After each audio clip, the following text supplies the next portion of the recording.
So we start on top with HR strategy and planning. So my first question is, we're going to talk about a company strategy. Yeah, you will hear this term multiple times during studies in your career. Strategy. The question here is, how is a company strategy related to HR strategy? And this question must sound very weird to you. Yeah? What does that mean? I'm going to talk about this. As part of an HR strategy, which company functions should be of highest priority? So you talk about the question, which is more important? Research and development, marketing, sales? What is of highest importance? Yeah, that's a really key question. And then the next question is, can we predict, or in other terms, can we plan how many people of what kind a company needs in the upcoming years? Of course, there are some methods, and I would like to share with you some of the most important methods, okay? But let's start with the first question. Here are some strategies, or sometimes we also name it strategic priorities. The question is, what is of highest priority for a company? What I've shown you here are 5 different strategies, and I try to assign companies where we know, or at least I think, that this should be the strategy of this particular company. Again, what is strategy? What is strategy? Sorry. A plan. It's about the future. It's a long-term plan. A strategy is not about what I do tomorrow. A strategy is about what I do in the upcoming years. 5, 10, 15 years, right? So strategy is always long-term, and it's in the future. But there's one important aspect which I want you to see whenever we talk about strategy. There is a management thinker who said, strategy means to say no. Huh? I mean, that's true. Strategy means to say no. Strategy means to be focused. Yeah? A company cannot be a leader in quality, in innovation, in price, in brand, in global presence, in everything. Companies cannot be the best in everything. That's not possible, because resources are limited. Once you can't be the best in everything, price, quality, presence, brand, and so on, you must focus. Okay? And the question for a company is always, where do we want to be strong? Is it we want to deliver the most innovative products? Yeah? Like Apple or BMW, or companies like Roche Pharmaceutical. They really differentiate themselves through innovation. If you ask the CEO, Chief Executive Officer, Vorstandsvorsitzender of these companies, what is of highest importance for our company, for your company, so that you will be there still in 5 or 10 years? Yeah, the strategy is the answer. At Apple, I would say, because we will exist in 5 years because we are more innovative than the others. Okay? They will not say because we produce products which are cheaper than those of the others. No, it's not about price, it's about innovation. While here, look at those companies, Red Bull. Red Bull is not about innovation, not at all. I mean, this guy who founded this company, he really worked long, a couple of years, to really define this essence which makes up the Red Bull. But then it stopped changing, like Coca-Cola. Yeah, It's not about innovation. It's even not about price. I mean, it's terribly expensive, Red Bull. Yeah? It's simply about the brand. Brand. Brand means the people know us, the people like us, and the people, they have very clear associations with the name, with the logo and everything. There's a clear promise in the market that people understand. So, you compare Red Bull with Roche, yeah? Totally different priorities. Price. There are companies out there say, well, we will exist in 5 or 10 years. We will still exist because why? Because we will make it to offer products and services at the cheapest possible price. Again, it's not about innovation. Yeah? Aldi is not about innovation. Not at all. It's the opposite. Stick to things. Don't change things. Yeah? Changing things is expensive. Yeah? So Aldi is about price only. Yeah? Ryanair. Yeah, it's about price only. Then some companies differentiate themselves against their competitors through design. Say, well, we are not the cheapest one. We are not very innovative. But we have the best design in the world. Full stop. Yeah. Yeah. Or the right one, quality. Lufthansa. Why should somebody use Lufthansa? Because of quality. Because people say, if you fly with Lufthansa compared to flying with Ryanair, hey, Lufthansa, German reliability. They are in time. Good service. Yeah, it's about quality. It's not about price. It's not about innovation. It's not about the brand. It's the same with General Electric. They focus so much on quality. Yeah, zero tolerance with regards to quality. Quality. We produce the best possible quality. Or IWC, Schaffhausen. Yeah, watches. It's about quality. Of course, the best design in the world, but it's about quality.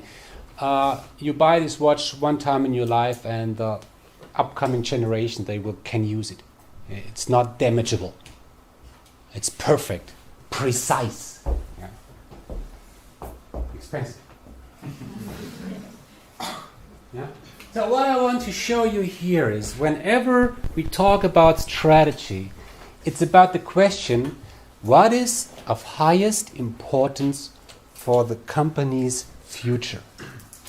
Yeah, and again, compare the different brands like Ryanair, Lufthansa.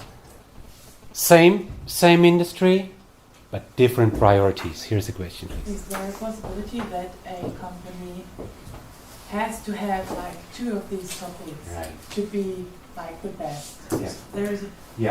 I have one example here. Apple. Yeah. It's really innovation and design. It's both. But is it necessary? It was never price. Yeah? But is it necessary that they have innovation and design? No, it's not necessary. Okay, but that also reflects the minds of the executives. Yeah, I mean, Steve Jobs. He was crazy about design. Yeah, totally. He loved good design. Yeah, he once said, the biggest problem with Microsoft is they have no taste. Yeah. Every product must look good, must look sexy, magic, design. That was Steve Jobs. The other founder, Steve Wozniak, it was about innovation. So this combination of these two guys were the building blocks of Apple. Having the newest technology brought into the best design. And this combination, that was the ultimate strategic priority of Apple. And it was never price. Yeah? Or other things. Okay? Of course. Don't get me wrong. It's not that companies that focus on innovation don't take care about brand, price, design, quality. Of course, BMW, they have designers.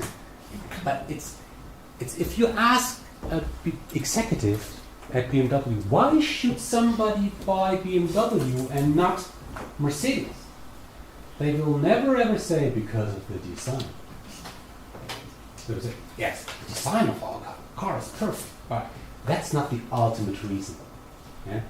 If it's about design, yeah, then you rather should buy an Audi. I don't know.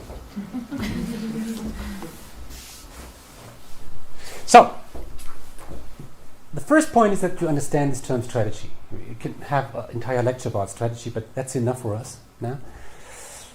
The question now is, companies have strategies. These are just some terms that relate to this. Company like BMW, of course, they have certain strategic challenges. How can we come up with a competitive e-vehicle, electronic vehicle? How can we cope with the Chinese competition? Yeah? How can we become more efficient? Yeah? To protect the climate? Yeah? We talked about strategic priorities. It's about business objectives. Where do we want to be in the next 10 years? What is our market share in the next 10 years? How is the profit revenue? And so what are our competitive advantages? Or in other terms, where do we want to be better than the others? What is our vision? Where do we want to be in the future? These are just some terms around this term strategy. Yeah? You see, it's about the future, it's about challenges, priorities. So this is one thing.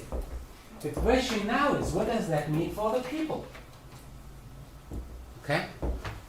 So I'll give you an example. Look at the Deutsche Telekom, yeah? German telecommunication company. This company was formerly owned by public, yeah? Was a monopolist. And it happened like with every monopolist, they really had a lousy quality. Really, it was bad. Then Deutsche Telekom became a normal company, yeah, that needed to compete against others. And they defined a clear strategy. 10 years ago also. Deutsche Telekom said, our strategy is, we will provide the best service in our industry. Best service at the lowest price. Full stop. Quality, price. Now, question to you. A company like Deutsche Telekom, like any other telecommunication company, if they want to deliver the best possible quality, service quality, what does that mean for the employee? They have to work better. They have to work better? What does that mean? Long hours. Huh? Long hours. Okay. Yeah? Longer working hours. Longer working hours? Better education. Better education? Think in easier terms. Yeah? You enter a sales shop of Telecom. Motivation. Motivation? How do you see motivation? Benefits. Benefits? Incentives. Incentives? Works. Think about very simple things. If Telecom wants to deliver best possible quality, the people must be friendly. Huh? They have to have a smile on their face.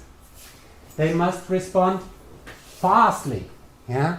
If you enter a telecom shop, they must be well informed about their products and their services. They must be able to cope even with the most difficult client. Yeah? So these are very simple competencies. Yeah? Saying thank you. Yeah? Please. Okay? Knowing the customer, knowing the products. If a company wants to deliver best possible quality, that means that the people have certain competencies like good knowledge, friendliness, empathy, all these things, you know. And then the question is, if we want to have this, because it's necessary to translate this strategy into success, what should we do in HR? Another example, a similar example. Deutsche Bahn. Even worse.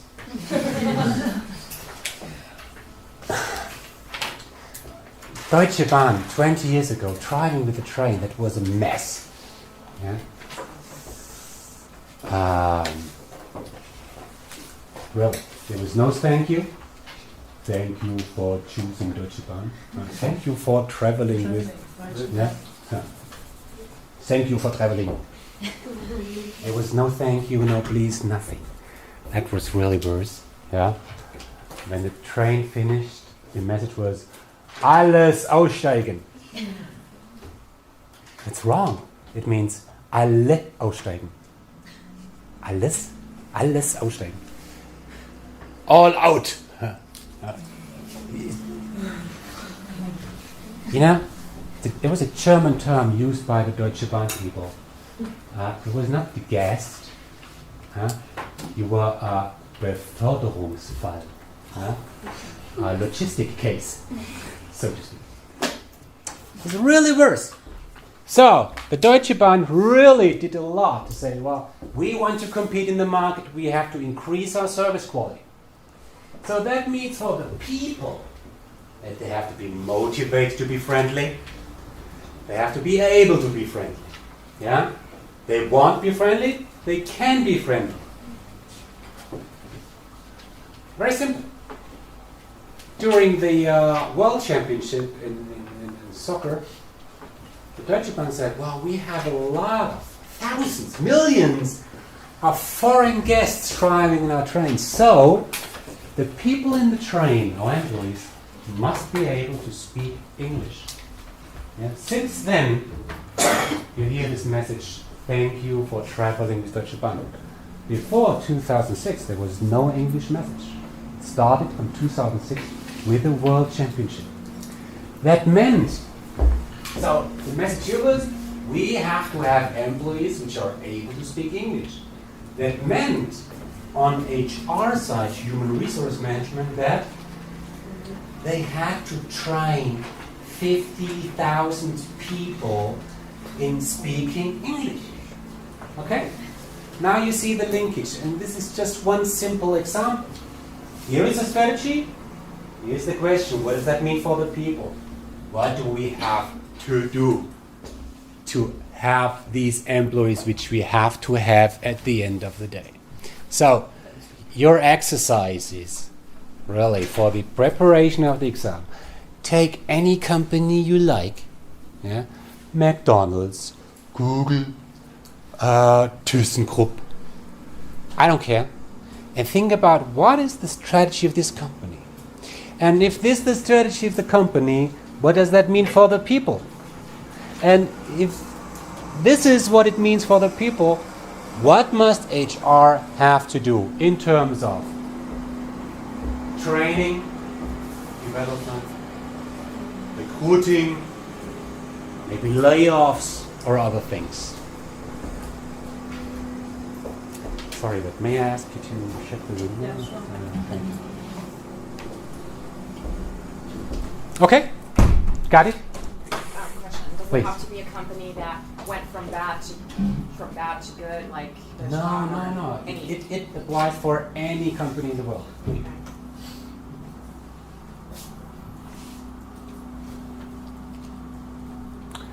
When I think of mid-sized companies here in the Black Forest, for many companies they have very specific challenge, strategic challenge. They have to expand to Asia, for instance. If this is the strategy to expand, to grow, to follow your customers, that means that employees must be able to work on a global basis. That's much more than just talking and speaking the language. Intercultural skills and so on. Yeah? Doing business in China. Yeah? To ensure this, you must do something in HR. You can always apply this logic. It's quite simple. Now there is a next idea which is really important. Before we come to the next idea about how to translate a strategy into an HR strategy, here you see an overview of the most common functions in companies. Yeah, probably you know about most. Let me say some comments about product management. This is a function where people think about the products in the future or the existing products. Yeah, in a company like Procter & Gamble, for instance, you have hundreds of products. And for every product, there is somebody who is responsible for this toothbrush.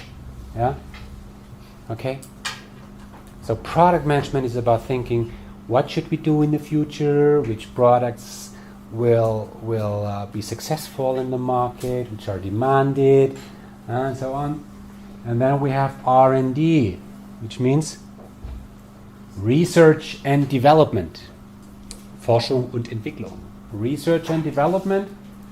There you primarily find scientists. Yeah?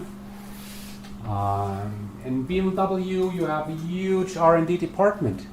They do research about how to build engines which are more efficient than the past ones.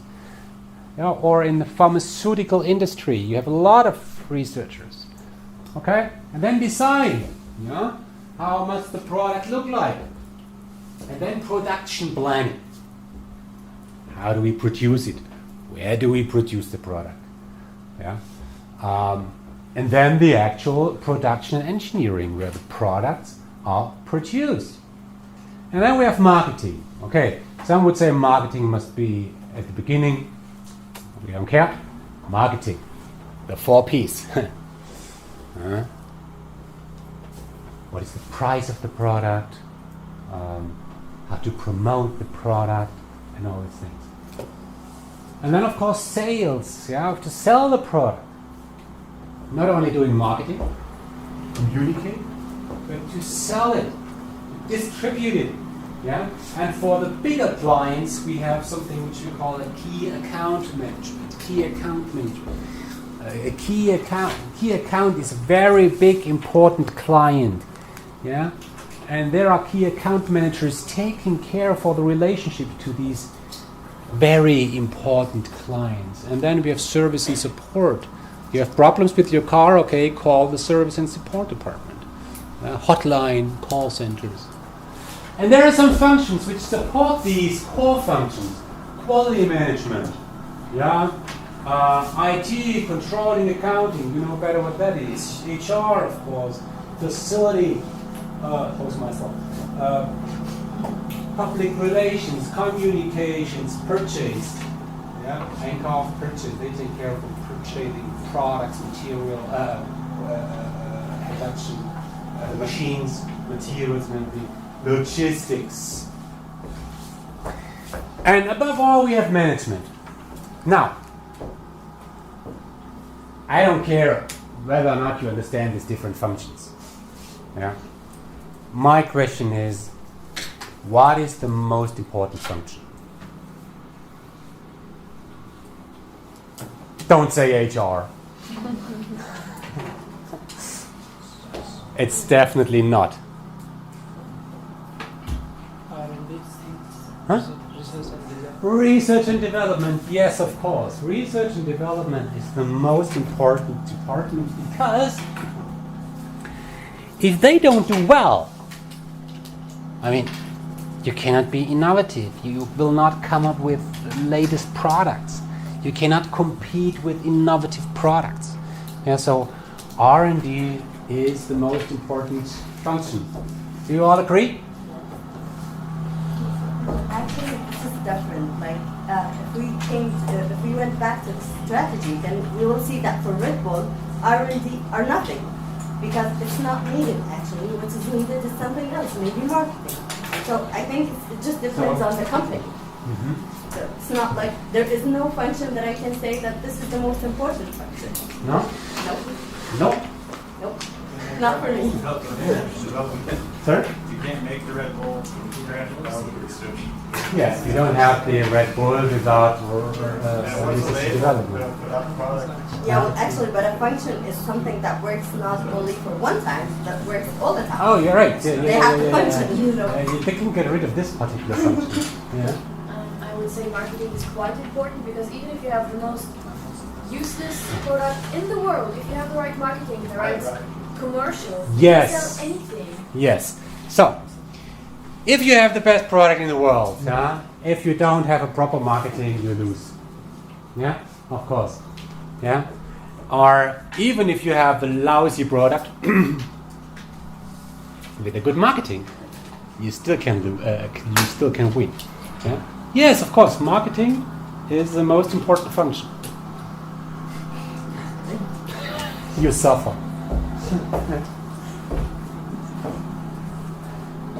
It's about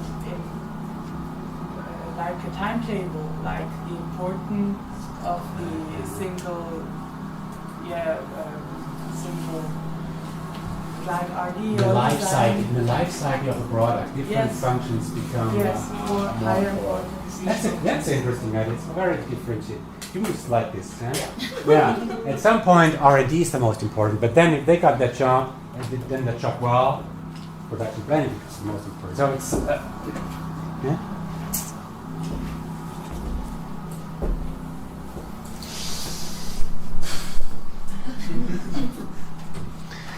Yeah, which is the most important?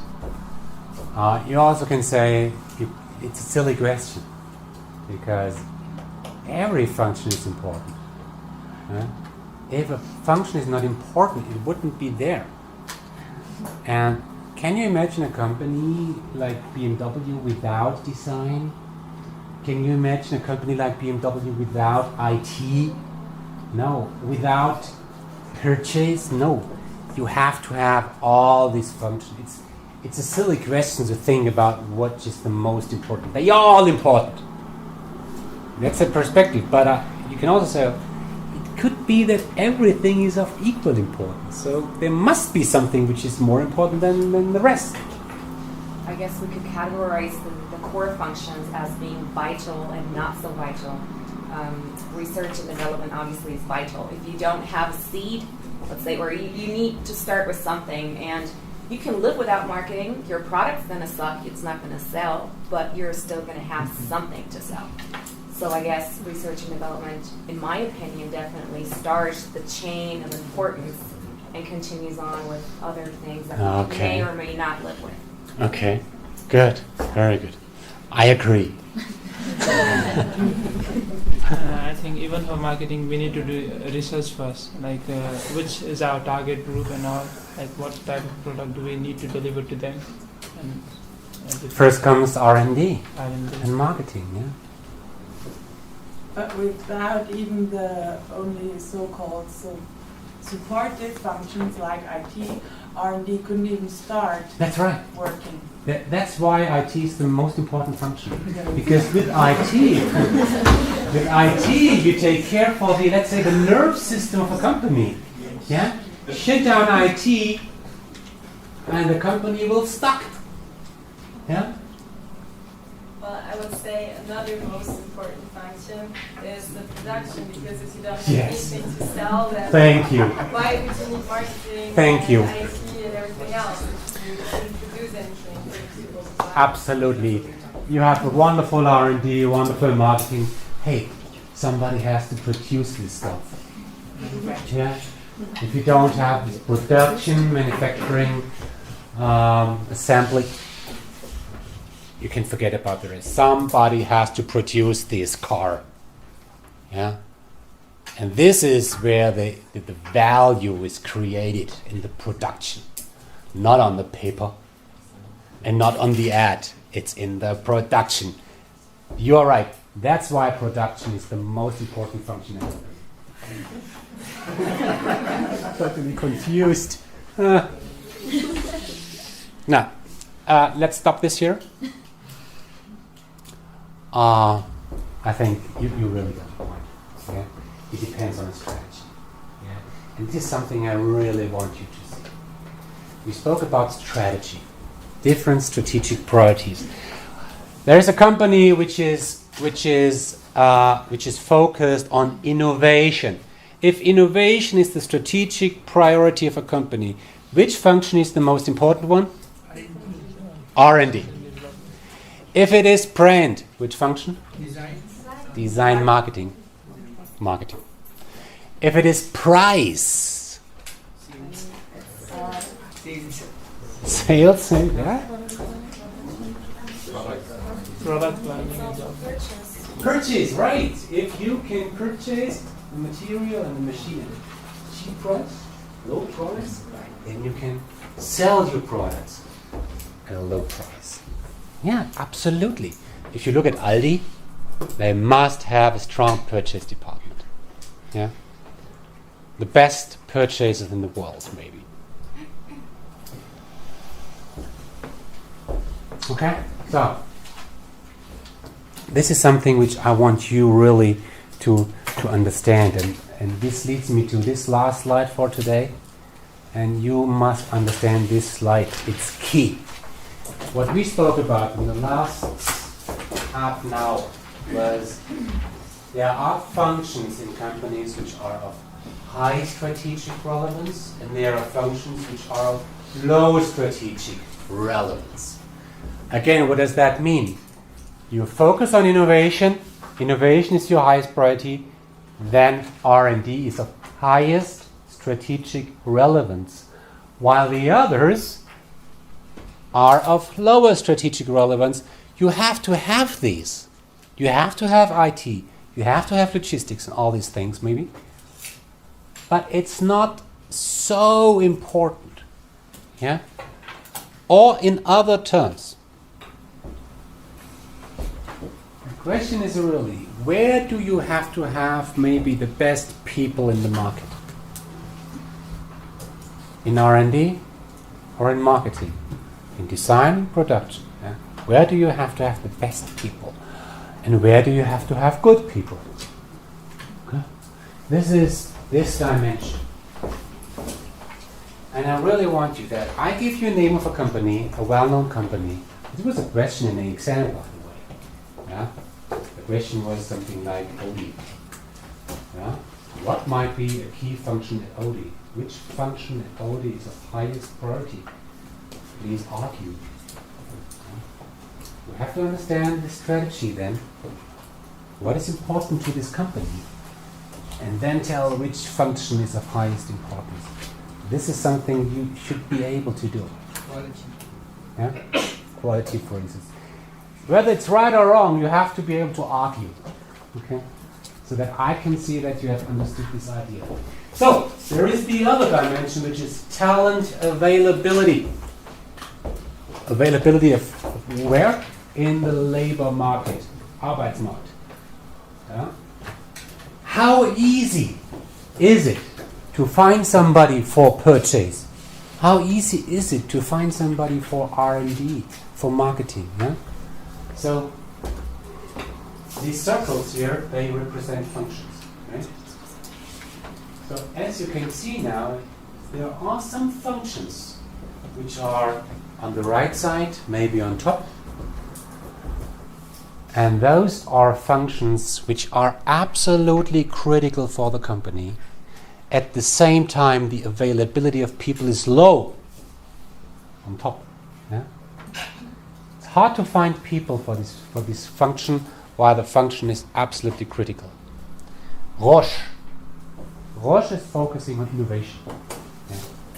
Creating the newest innovative product in the pharmaceutical industry. And they focus very much on oncology. Yeah, it's about cancer. For Roche, it's very hard to find oncologists, really scientists which are specialized on oncology, cancer. But it's important for Roche. So this function then is here on the right side. It's a key function. All functions on the right side are key functions. Strategically important function. And in my example, the function would be on top. That's a totally different story for human resource management than having a function here. Yeah? Where the function is necessary, not of highest importance, and at the same time it's easy to find people for this function. How come it says high in the left bottom corner? High availability. Okay. It's a little bit misleading. Yeah? high availability is there are a lot of people in the labor market. Yeah, the function is easy to be filled. It's easy to recruit people because there are a lot of people out there who want to work for you. There is a second dimension, which is talent availability. What does that mean? It's of different. It's functions differ with regards to how easy it is to get people. Right? Look at a company like, let's take a German one, Aldi. Yeah? You all know Aldi. How difficult is it to hire a cashier? Kassierer. It's easy. Yeah, you post an ad, you collect the applications, you make a choice, and it's done. It's easy because there are enough people out there who need a job. Okay? And there are enough people who are enough qualified for a job like this. Now we learned last time that in a company like this, in a discounter, purchase department is of high strategic relevance. How hard is it to hire one of the best purchase managers for a company like this? It's incredibly difficult. Okay? So, don't be confused here. When I say talent availability high, that means that there are many people out there which you can hire. It's easy. While talent availability low, on the top of the picture, means that there are not enough people out there so that a company can fill their positions. Okay? So now when we combine these two dimensions, and you look at these circles represent functions. You will find functions there, minor strategic relevance. They are necessary. Yeah, no doubt about it. They are necessary, but they are not of high strategic relevance, like the cashiers. Right? They are necessary. It's easy to find people for a function like this. Now, when we look at the other side, the right-hand top side, you find functions there which are of high strategic relevance. They are really important for a company. Not only necessary, they are critical. You not only have to have good people on these functions, you maybe need to have the best people. Really good people. And at the same time, it's very hard to find people for these functions. So now, here is a third dimension in this picture, which is indicated by the size of the circles. What does that mean? The bigger the circle, the higher is the future quantitative workforce demand. The demand for employees. If the circle is big, it means that this company, in this particular function, will need to hire a lot of people in the upcoming years. If the circle is small, that means that this company will only hire a few people in the upcoming years. Okay? That leads us to a second very important concept. Look at the circle on the left-hand top side. This is a big one. A big circle, significant quantitative workforce demand. At the same time, the availability of talent is very, very limited in the labor market. Okay? I give you a typical example. Look at hospitals, at least in Germany or in the Western industries. In hospitals, it's quite hard to hire nurses. Yeah, it's really hard. Working conditions are not so attractive. Compensation is low. But at the same time, most hospitals have a huge quantitative workforce demand. So once you have this huge quantitative demand, at the same time it's hard to meet this demand, then we name such a function a so-called bottleneck function. Bottleneck function, German Engpassfunktion. Okay? Why is this important? Whenever I work with a company, as a consultant, I always start with this picture. Always. Yeah? Because this gives me a good understanding about where the company stands. Yeah? I see where is the biggest pain, where is the need. Because you can imagine recruiting for a function like this one on the bottom left-hand side, recruiting for this function is quite easy. While recruiting for such a function on the right-hand top side is quite hard. Yeah, and you have to do different things. Here for those functions on the left-hand bottom side, you just use adds. While for those functions which are hard to be filled and where you have a significant demand, you have to do different things. You don't just use adds. You have to do a lot of things. We'll talk about this in the upcoming sessions, right? Even compensation is different. Compensation for a non-critical function is different than compensation for critical functions. Maybe for critical functions you need to pay above market average, while for the others you pay market average or maybe below. So this exercise has a lot of implication for everything we do in HR, right? So this was the first step, understanding what are our bottleneck functions and what are our key functions. This is a starting point. Now, HR planning starts from here. Important question is, how many people do we need in the future? How can we really tell how many engineers we need in the future, how many managers we need in the future, how many cashiers do we need in the future, how much purchase experts do we need in the future? And the question is, can we really anticipate how many people we need in the future? This is related to HR planning, right? Yeah. Question to you, is it possible really to say how many people we will need in the upcoming years? Is that possible? Yeah, please. I think it would be difficult because you never know whether the environment the company is in is changing. Yeah, absolutely. So you don't know about the environment and how it will change. How will the market change? Yeah, market will determine the growth, maybe, revenue and everything. So, yes, I would agree. Other thoughts? You still can have a roughly information about what would you need, because as an HR manager or someone who's working in this company that's working on a strategy, then you're supposed to know what are the goals that you want to achieve. Yes. And based on that, you can roughly know what would you need. Maybe not specifically, but still you can have an idea. Yeah, I would agree. So the point here is, even though we can't predict the future precisely, we have a goal. Yeah, we have objectives, revenue growth or whatever. So once we have a goal, once we have an objective, the next question is, to achieve these goals, how many people do we need on which function, right? So the first step, and this is a very important step for many companies, is to look at their age structure. And this is an example. What you can see here is how many employees or managers do we have of which age, right?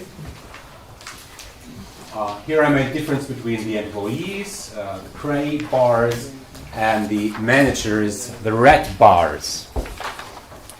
So question to you, when you look at this picture, what does that picture tell us? Most of the people in charge are relatively old. The people are relatively old, especially the managers. They will soon retire, and then there are not enough managers to replace them. Wonderful, yeah.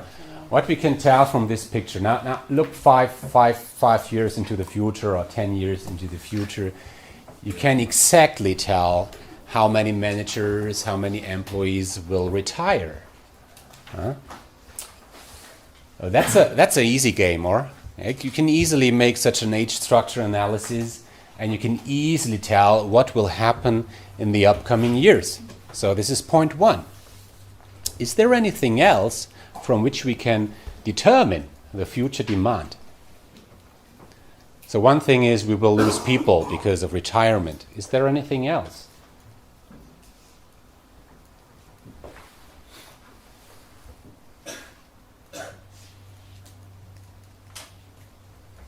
Where does demand come from? What does lead to demand? Consume. Consume? What does that mean? Consumption. That means that people need things, and so companies have to supply them. And so the companies have a demand for labor, and then they need the people. So for the universities, So you have a plan for future revenue, right? And maybe you have you anticipate certain growth. You will grow in the future. If you say, well, we will grow in the upcoming years by 5% every year, then we will have a workforce demand. Yeah. So the second thing, as you pointed out exactly, is growth. What else? Change in the mega trends. Sorry? Change in the mega trend, like you may need staffs in able to work with the new technology and all. Okay, I would say this belongs to growth. Yeah. Future developments, things we're going to do in the future will lead to some growth. Yeah. We need more employees than managers. Maybe the globalization in future will create further demand than used to be there. Yeah. Globalization could mean that you want to enter new markets. Yeah. Yeah. In other terms, that means growth. Yeah. Okay. technological improvement so that we don't need any more people. Technological improvements, absolutely. Think about telecommunication industry. Yeah, for instance. Today, totally different technology than in the past. You have to have totally different people in the future than you had in the past, because they deal with totally different services, they deal with totally different technologies, right?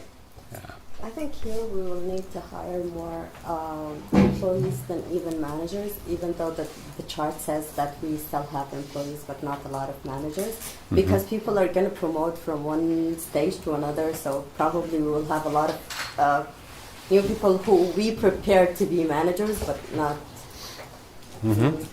not normal employees. Okay, so sometimes the you demand look... of employees is going to be like higher. Okay. So sometimes you look at the ratio of employees and managers, and maybe that does not really fit to what you really want, so you have to adjust accordingly. Yeah, right. Let me add some other points. One thing is turnover. Yeah, you lose people. People quit their job. Yeah. Do you know, as a company, do you know how many people will quit the job next year? You don't exactly know it, but you can guess it from the past. Yeah, you can guess. You have a turnover rate. Yeah? Once you know that in the past you always lost 5% of your workforce, probably you will lose 5% in the future, more or less. Okay. So this picture is a summary of what we just spoken about, and it's a little bit more differentiated. In the middle of this picture, you see one layer of a company, one hierarchical layer. And let's focus on this. When I look at this layer, and let's say this is middle management, to put it simply. Middle management, and the question is, how many people do we need in middle management in the upcoming years? We ask ourselves, where does the demand come from? We said that, okay, there is growth. The company will grow. We say we will grow by 5% every year. That will determine the workforce demand accordingly. We have losses. Yeah? People retire, and we know how many people will retire in the upcoming years. That's an easy game. We will have turnover. People will leave the company voluntarily. We can guess how many people will leave. But also we have promotion. Promotion out of this layer to the next layer. Okay? And that's it. That's it. So we can say it's promotion, it's retirement, it's turnover, it's growth. Yeah? And at least from an academic perspective, I must say, it's quite easy to calculate something like this. In practice, it's not so easy because many companies do not have the data for doing something like this. You know? We will talk about HR controlling in the next course, but to give you just the kind of impression, if you ask a company, how many 30 millimeter screws do you have on stock? They can tell you the exact number. Okay, they have systems, supply chain management systems. They can tell you the exact number. If I ask a company, how many people do you have? Some companies really struggle. They don't even know how many employees they have. Yeah, that's true. If you ask, how many sales managers do you have? They struggle, really. So this is a kind of visionary view. Yeah. But again, if you just take some numbers, if you take future retirement, if you take former turnover and you anticipate that turnover in the future will be the same, once you have growth, you can have at least a rough guess about the future workforce demand, which can look like this. This is really a very simplified example of how strategic workforce planning can look like. Okay? So this is the strategic perspective. Very high level, very general, relates to the company as such. Now let's look at a more operational level. Okay, and here is a list of some major workforce planning methods. I will not go through these methods now, but want to show you two examples. Once we have had a look at these examples, you will immediately understand what these methods really mean. So this is example number one. A company. Okay, so here in the lines we have the different years. Yeah? And in the second column, from the left-hand side, we have the revenue of this company. So in 2003 we have 6 million in revenue. 2012 we have around 12 million. Okay. In the next column you see the number of sales people. I have to be more precise. You find the term here FTE. FTE is a very important term in HR controlling. It means, as indicated below, full-time equivalent. I should know this term. What is a full-time equivalent? I give an example and you will immediately see. If you have 2 employees working part-time, let's say 50%, yeah, both work half a day, so to speak, then you have 2 employees, but you have 1 full-time equivalent. Okay? Good. So from a controlling perspective, we think in terms of full-time equivalent and we don't care about how many people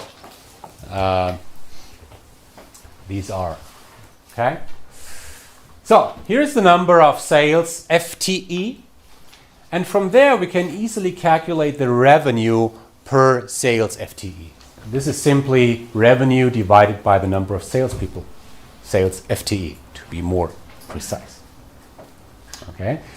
Then we have also other people, people that are not related to sales. So you can see from this picture that this is probably a sales company. They primarily sell. Okay?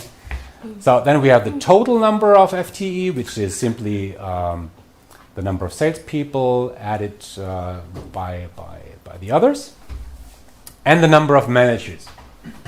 What can we do with these numbers? We can do some things. Yeah, I'll show you. The question now is, now we are in 2012, and the question is, how many people will we need in 2013? Yeah, in the future. We can tell from these numbers that there is a kind of fixed ratio which tells us that the average revenue per salesperson, per sales FTE is around 200,000. Okay?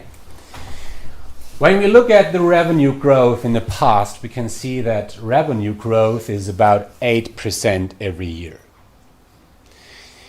And to put it simply, we simply anticipate that in next year we will grow by 8% again. Maybe there are reasons to say, well, it's more or less depending on the market. Okay, but we simply tell from the past how things gonna be in the future.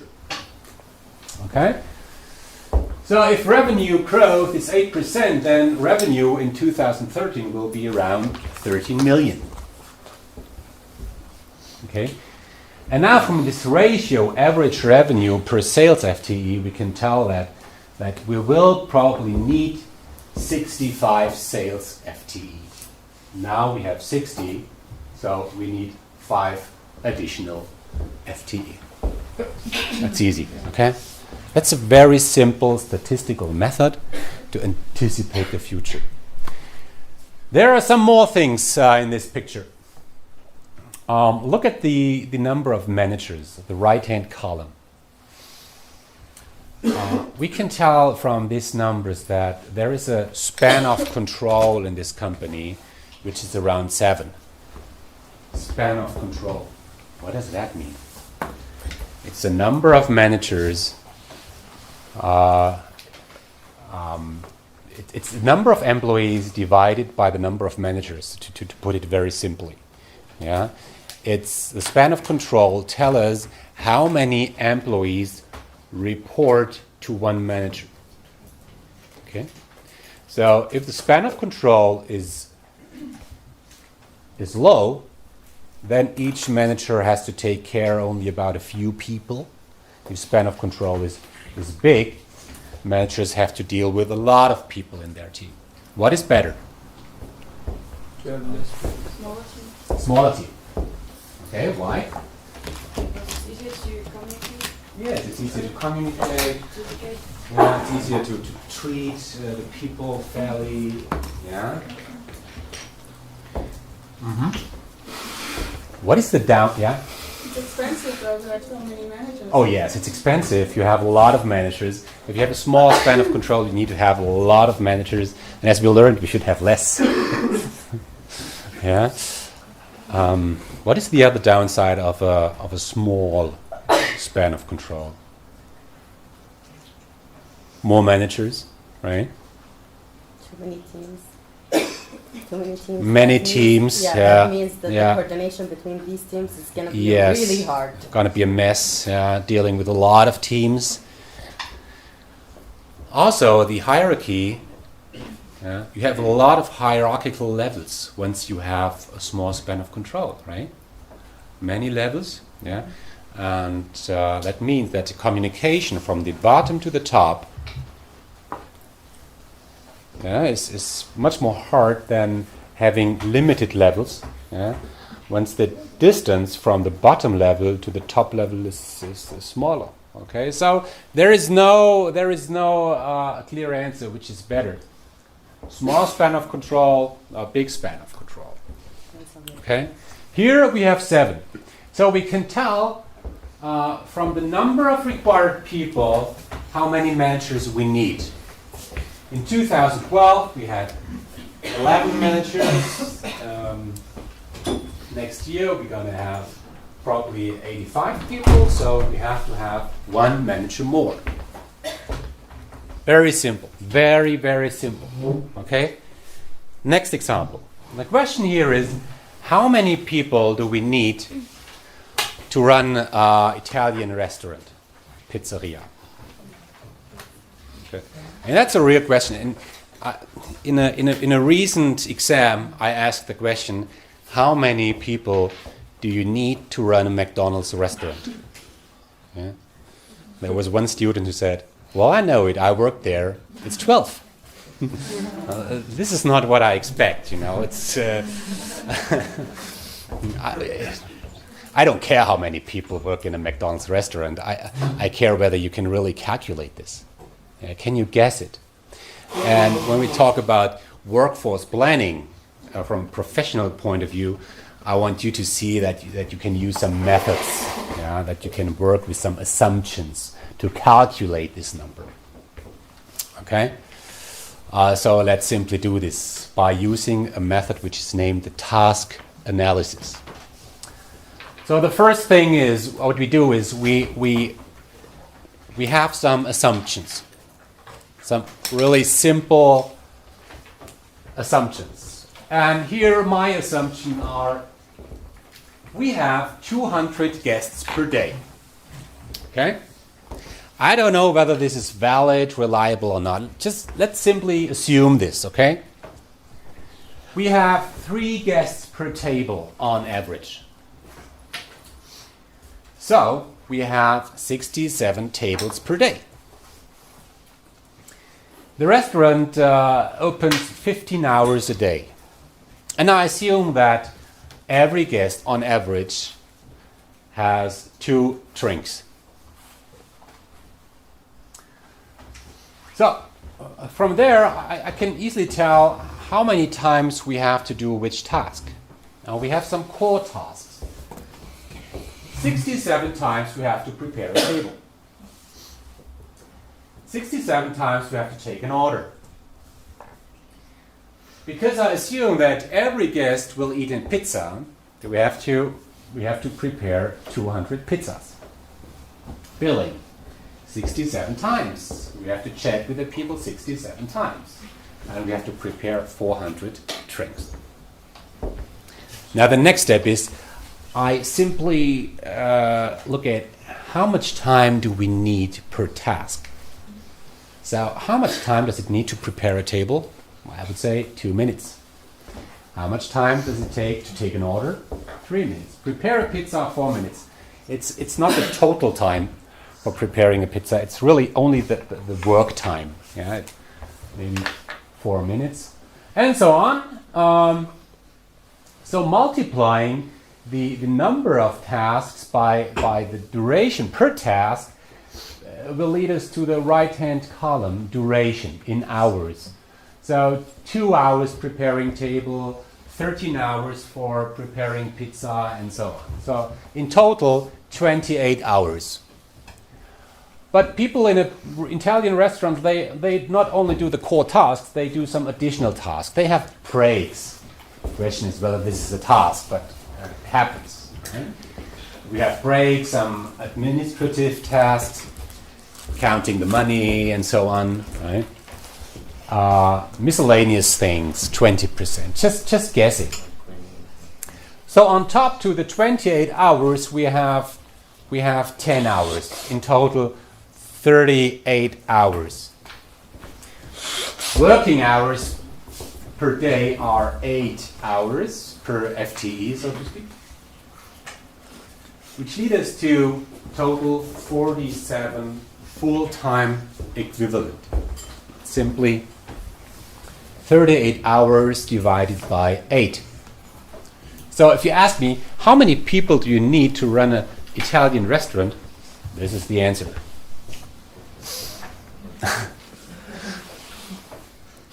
Now there are probably 2 reactions. Yeah, some of you might say, "Wow, now I understand. That makes totally sense." Yeah? Some of you might say, oh, "Sorry, that's bullshit." No restaurant works like this. It's much more complicated. These assumptions are wrong. You can't tell that you have 200 guests in a day. You have some days where you have 100, another day you have 300. So you can't assume that 2 drinks per guest. I mean, sorry, if you have a lot of students in the restaurants, probably more. Yeah? So you could say, well, this is crap.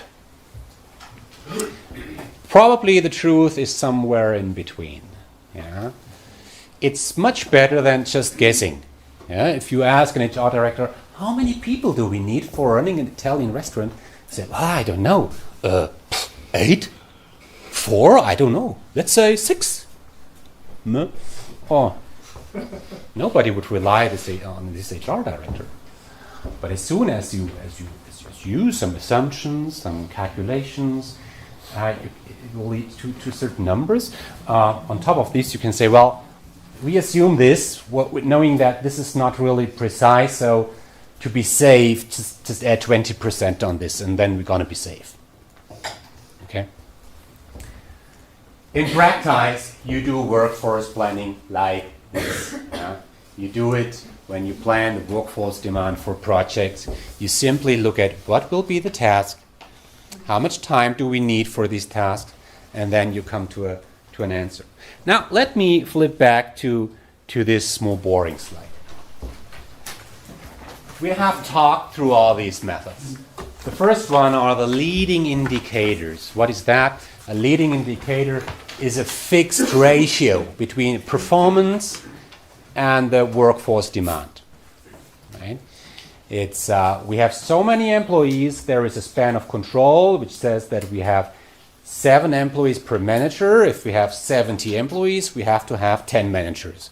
It's a fixed ratio. Or as indicated here, some universities have a fixed ratio of how many professors do we need per student, or how many students do we have per professor, okay? Or how many nurses in a company, in a hospital per an amount of patients, okay? Trend analysis. We had this example where we had a look at revenue development in the past, and we simply anticipate that the future is going to be the same. We look at the trend at the past and anticipate that in the future will be the same, and from there we can tell the future demand.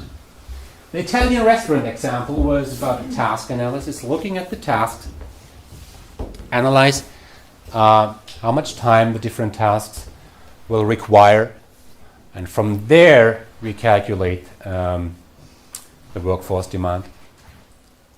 A final one is conclusion by analogy. If you really build a McDonald's restaurant on the green field, you not always start on scratch. You know it's we already have set up a lot of McDonald's restaurants. We knew from the past, from other cities, how many people we need. So probably we will need the same amount of people here. Yeah. Okay. You just tell from other cases, from other companies, how many people you need. Okay. Most importantly, I want you to understand the top 3 methods.